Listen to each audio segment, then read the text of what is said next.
may kasalanan, maniwala kayo! Ma'am Charlene! Ano ba talaga? Mami, ako po yung biktima. Ako yung paniwalaan niyo. Walang niyo. Kayo! Hindi ka totoo! Mama, please. Narinig niyo ang sinabi ng apo ko, ha? Tinuro na yung dalawang kidnappers na yan. Kailangan makulong yan!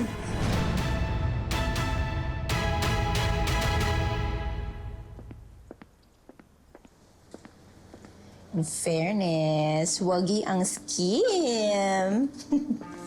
Anong scheme? Ay, ano ba yan? Bigla ka namang sumusulpot. Nasaan si Divina?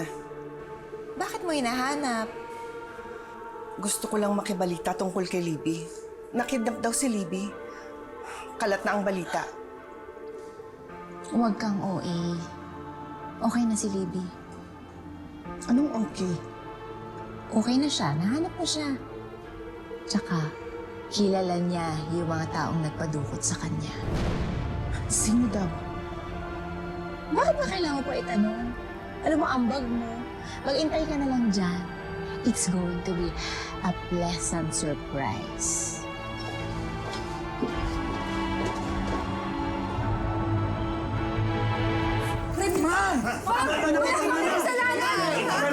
Raymond! Kailangan tulungan mo ako makulong yung mga yan. Biniktima nila si Libby. Sila yung mga kidnappers. I'll do it. Teka lang po. Wala naman pong sapat na evidence na si Princess ngayon may kasalanan. Opo. Talaga ba, Xavier? Kakampi ka pa rin sa babaeng yan? Wow! Pumasok ka lang sa kulungan, naawa ka lang sa kasamaan nila? Talaga lang, ha? Mas may track record yung pagsisinungaling mo. Oo, totoo yun. Hoy! Ang kapal ng mukha niyo! Huwag niyong pagtulungan si Libby! Siya na nga yung biktima dito! Ganyan pa kayo! Sandali lang. Hindi natin maayos to kung magkakagulo tayo. Libby, anak. Sabihin mo sa akin yung totoo. Ano ba talagang nangyari? Mami, takot na takot ako. Takot ako. Akala ko papatay nila ako. Wala silang awa. Dito lang ako. Dapat pakulong sila, Dan. Dapat pakulong sila tulad ng gatuwin. Anak, minakan. With one places on me. Please, natatakot. Natatakot.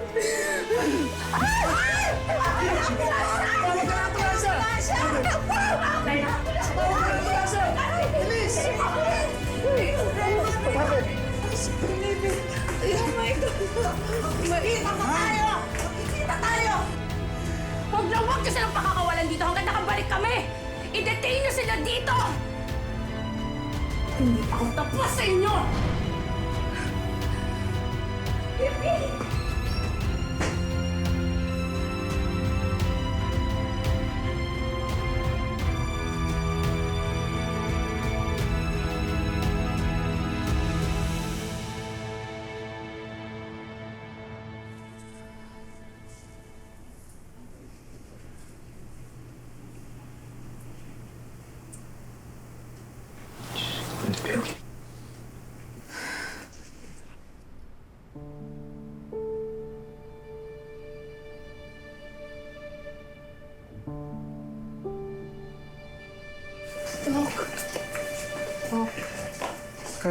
Kayo po ang parents? Opo, ano pong nangyari sa anak ko?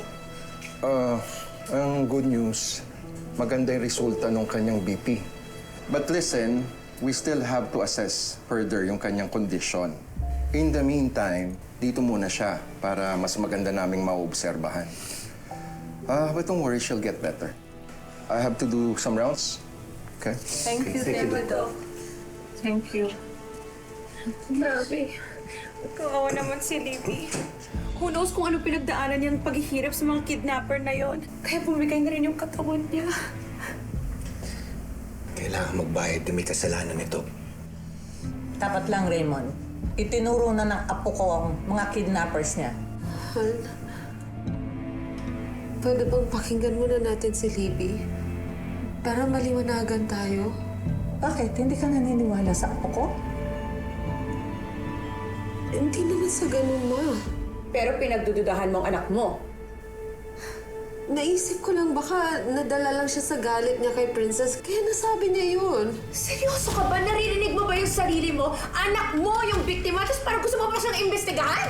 Divina, I'm just being fair. How dare you! How dare you! How dare you! Tama na. Sa lahat ng nangyari, pagdududahan mo pa si Libby? Wala ka talagang kwentang ina. Tama na. Anong matawag mo ako matama-tama na, ha? Yang asawa mong punot dulo ng mga gulong ito. Kung hindi niya kinukopya ang princess na yan, hindi sana mangyayari lahat ito. Hindi ka lang pabayang ina. Enabler ka pa ng isang kriminal.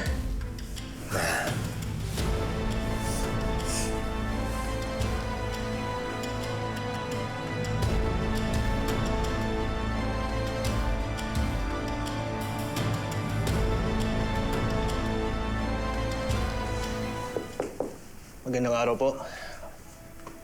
Officer Martirez. Kumusta na po ang lagay ni Libby?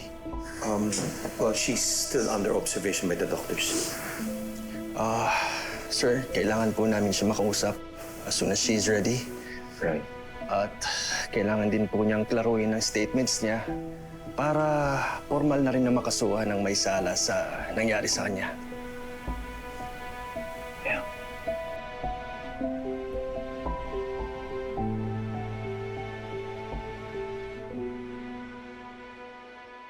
Lalaya ko lang eh.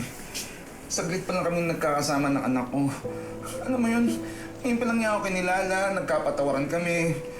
Kaya ako naghahanap ng maayos sa trabaho eh. Tapos ganito mangyayari. Ayoko nang makulong. Ayoko malayo sa kanya eh. Kuya Pasoy, hindi ka makukulong. Ni isa po sa atin walang makukulong dahil wala tayong kasalanan. At papatunayan natin yun. Paano? Ha? Paano? Sino ko para paniwalaan nila? Dati akong kriminal. Pero hindi po ibig sabihin nun, gagawa kayo ng masama. Hindi pagkakamali natin ang nagde-define kung sino tayo ngayon. At kilala kita, Kuya Pasoy. Lakas kasi yung trip ng Libby na yan eh. Lahat gagawin para makaganti kay Princess. Ano nga ba ito nagagawa ni Libby? Di ba niya naiisip na buhay at future natin yung sinisira niya? Nga nga eh. Hindi ko na rin alam bakit nagkakaganto si Libby. Ang lakas ng loob niya. Hindi ko rin ma-imagine na capable siya magbintang ng ganito. Sir, Sir. hanggang kailan po ba kami huhol dito? Hintayin na lang natin yung investigador na kumuha ng statements ni Libby. Pero sir, alam po namin yung karapatan namin.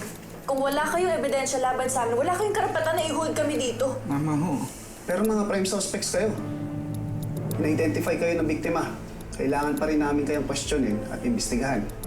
Nagsisinungaling nga po si Libby. Wala nga kaming kasalanan ni Kuya Pusoy. Oo.